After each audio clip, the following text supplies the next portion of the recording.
agaasimaha fulinta ee dalada isku xidhka haweenka ee Nagaad Marwan Nafiise Yuusuf Maxamed oo maanta shir jaraad ku qabatay magaalada Hargeysa isla markaana ay wehelinayeen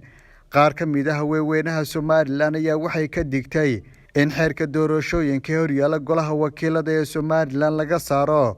kootada haweenka iyadoona ku baaqday in doorashooyinkaasi lagu galo xeerka ay golaha wasiirada ay hore ugu soo baaskareeyeen golayaasha sharci dejinta iyadoona agaasimuhu baaq dheer u dirtay madaxweynaha Soomaaliland iyo axsaabta siyaasadda maanta oo ay taariikhdu tahay 8 bishii 7 2020 haweenweynaha Jamhuuriyadda Soomaaliland waxay soo saareen baaq ay u dirayaan madaxweynaha Jamhuuriyadda Soomaaliland labada gole ee Jamhuuriyadda Soomaaliland saddexda xisbi qaran ee Jamhuuriyadda Soomaaliland iyo komishanka doorashooyinka ee Jamhuuriyadda Soomaaliland waxa aanu codsanaynaa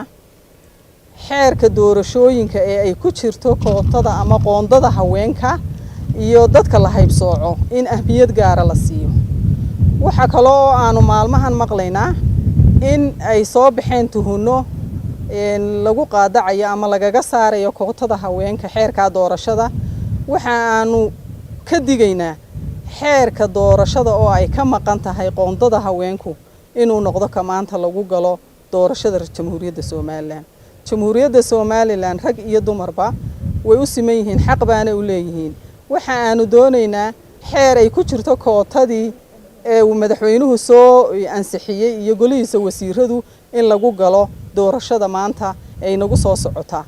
waxa aanu baaq dheer iyo mid gaabanba u diraynaa golayaasha qaranka waxa aananu ka soo horjeednaa haddaan nahay haweenka Jamhuuriyadda Soomaaliland doorasho lagu galo qoondada xeer ay ka maqan tahay qoondada haweentu Cabdiraxmaan Abdullaahi Fantastic Ariel TV Hargeysa.